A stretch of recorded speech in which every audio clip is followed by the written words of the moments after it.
SpaceX finally revealed what really happened on Flight 9, and it shocked NASA. That massive explosion at 1 kilometer wasn't random. It was a 17-degree death dive that exposed a fatal design flaw. But here's what nobody saw coming. SpaceX says this failure actually saved the entire Starship program.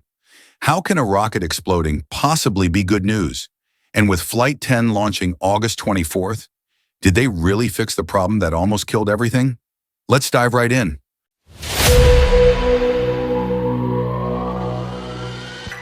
Let me paint you the exact picture of what happened that day.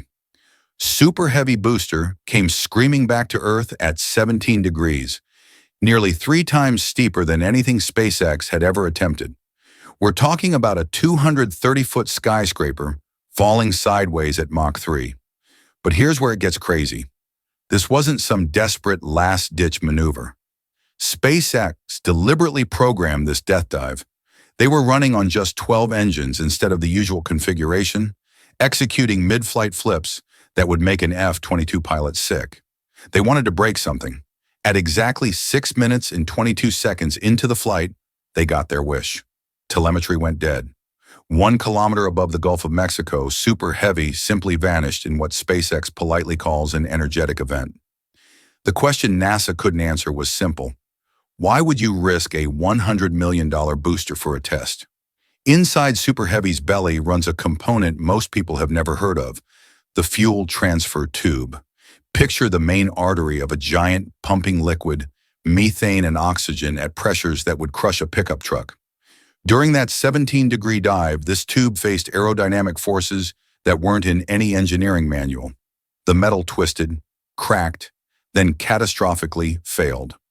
When liquid methane at minus 162 degrees Celsius meets liquid oxygen at minus 183 degrees Celsius outside their designated channels, you get what chemists call rapid oxidation. The rest of us call it an explosion. But here's what makes this story incredible. NASA's investigation missed the real truth initially. This wasn't about the tube at all. It was about what SpaceX learned when it broke. While Super Heavy was dying below, Starship was fighting its own war against physics. 3 minutes into engine operation, sensors in the nose cone started screaming warnings. Methane levels were rising where they shouldn't be. By minute 5, the pressure difference between nose cone and main fuel tank was growing dangerously unstable. Think of it like a balloon being inflated from the inside while someone's squeezing it from the outside. Something had to give, but Starship kept flying, kept burning, kept climbing to its target velocity. The engines didn't quit until they were supposed to.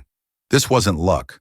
This was SpaceX's backup systems working exactly as designed, even while the spacecraft was literally tearing itself apart from the inside. But the real nightmare was about to begin. After engine cutoff, Starship faced what engineers fear most, cascading system failures. The rising pressure in the nose cone created massive attitude control errors. Picture trying to parallel park during an earthquake while blindfolded. The spacecraft's brain made a desperate decision: shut down nose cone venting entirely to stabilize the ship. But this created a new crisis. The payload bay doors couldn't open under that extreme pressure differential. This is why Starship never deployed its test payloads. It wasn't a mechanical failure. It was the spacecraft protecting itself from complete destruction. The system was literally choosing between 2 different ways to die. Mission planners watched in real time as their spacecraft fought for survival using logic they'd never programmed. When nose cone venting finally resumed, Starship had exactly 40 seconds of normal operation. 40 seconds where engineers thought maybe, just maybe, they could save the mission. Then liquid methane leaked into the nose cone. Think about what this means. Cryogenic fuel at temperatures that would shatter steel like glass, flooding into a compartment full of sensitive electronics. Sensors and controllers instantly plunged to temperatures that froze their circuits solid. The spacecraft's brain literally froze. Starship triggered its own safety shutdown, cutting engine restart capability and venting all remaining propellant to prevent an even worse explosion. From that moment, re-entry was inevitable. But cameras inside the spacecraft captured something that would change rocket science forever. The exact moment was captured on internal cameras. A tiny component called the pressurization diffuser destroying itself in ways no simulation had ever predicted. This canister, smaller than a coffee can, nearly ended the entire Starship program. SpaceX engineers rushed to their McGregor, Texas facility and recreated the failure in ground tests. What they discovered was both terrifying and brilliant. The original diffuser failed after just one exposure to flight conditions. But SpaceX's new design survived flight conditions for 10 times its expected service life without showing any damage. 10 times. Not 50% better. Not twice as strong. 10 times more durable than required. This is when NASA's leadership realized what had actually happened on Flight 9. Here's the bombshell that changes everything about this story. SpaceX didn't just accidentally discover these problems. They designed Flight 9 to find them. Those extreme descent angles, the aggressive engine configurations, the boundary-pushing flight profiles, all deliberate stress tests designed to break things before they became catastrophic failures on more important missions. Elon Musk's engineering philosophy in action: the best part is no part. The best process is no process. But before you can eliminate parts, you need to know which ones will kill you first. Flight 9 wasn't a failure that happened to teach them something. It was controlled demolition of their own spacecraft to save the entire Mars program. Every component that failed on Flight 9 has now been redesigned, retested, and proven in conditions far beyond what Mars missions will face. The fuel transfer tube that killed Super Heavy, completely redesigned for V3 boosters with reinforced stress points. The pressurization diffuser that crippled Starship, already installed and qualified on Ship 37, sitting on the pad right now. But here's what has NASA's Mars planners losing sleep. If Flight 9 was designed to break things, what extremes will Flight 10 test? The space agency that put humans on the moon is now watching a private company intentionally destroy rockets to make them better. It's either genius or madness, and the line between the two gets thinner every launch.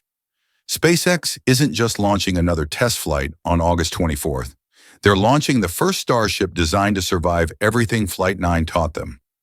Lower descent angles for Super Heavy mean the difference between expensive fireworks and truly reusable boosters. Reinforced fuel systems for Starship mean the difference between reaching Mars and becoming space debris. But the real test isn't whether these fixes work. It's whether SpaceX's philosophy of breaking things to make them stronger can actually deliver a spacecraft capable of carrying humans to another planet. The FAA's approval isn't just permission to launch. It's validation that calculated destruction can lead to unprecedented success. Flight 9 cost SpaceX roughly $200 million in hardware, but it may have saved the entire Mars colonization timeline. Think about it. Would you rather lose a test flight over the Gulf of Mexico or lose the first crewed Mars mission 200 million kilometers from Earth with no possibility of rescue? SpaceX chose to pay the price early.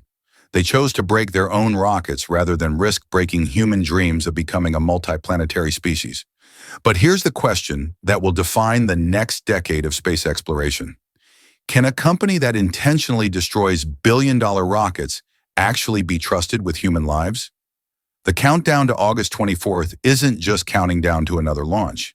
It's counting down to proof that the most expensive lesson in aerospace history was worth every penny. Because sometimes you have to destroy something to truly understand how to make it immortal. So there you have it. Flight 9 wasn't SpaceX's biggest failure. It was their most calculated gamble. They deliberately sacrificed $200 million in hardware to save potentially billions in future Mars missions, and more importantly, human lives. This is what separates SpaceX from every other space agency in history. While others design to avoid failure, SpaceX designs to learn from it. They're not just building rockets. They're rewriting the rules of how humanity explores space. But here's what really keeps me up at night. If SpaceX is willing to intentionally destroy their own billion-dollar rockets in the name of progress, what does that tell us about their confidence in reaching Mars? Are they reckless visionaries or the only ones brave enough to do what's necessary? August 24th will give us our first real answer. Flight 10 isn't just another test. It's proof of whether controlled destruction can actually build something immortal. What do you think? Is SpaceX's break it to make it philosophy genius or madness? Drop your thoughts below, and if you want to dive deeper into how SpaceX is revolutionizing space travel, check out our breakdown of their impossible Raptor 3 engine next. The future of humanity as a multiplanetary species might just depend on how well we learn to destroy today's limits.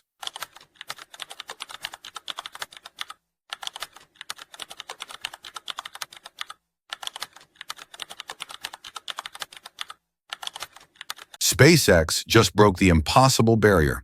They landed the Falcon Heavy Center Core, the rocket piece that's crashed and burned every single attempt for 7 years. While Blue Origin can't even land one booster, SpaceX just mastered the hardest landing in spaceflight. This changes the entire space race. But here's the real question. How does this secret technique now make Starship unstoppable? Let's dive right in.